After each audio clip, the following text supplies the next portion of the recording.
কৃষ্ণ দেখো এই দুজন ভাই সাজুগুজু করতে এসেছিল আর সাজুগুজু করতে সঙ্গে নিয়ে যাচ্ছে শ্রী রাধা মাকে সঙ্গে করে নিয়ে যাচ্ছে। তোমরা জানো এগুলো এসেছিল 4-5টা, সবই চলে গেছে আর একজনই আমার কাছে ছিল, উনিও আজকে বাড়ি চলে যাচ্ছেন।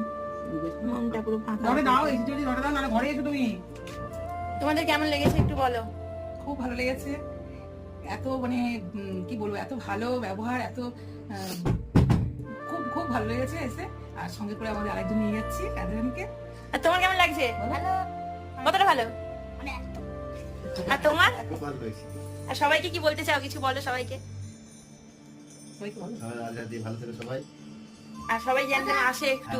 অনেকদিন বেরিয়ে গেল, 15 দিন ধরে বন্ধুদের সাথে বেরিয়ে গেল। হ্যাঁ চলো রাধে রাধে। শুক্রবার দিন জানি না মনে যাই তো একজন লাড্ডু গোপাল একটু সম্পর্কে লাড্ডু গোপাল ছিল, দেখে গেছিল পছন্দ করে আলো করে দিল। এবার ওই দিন নিতে এসছে, আমি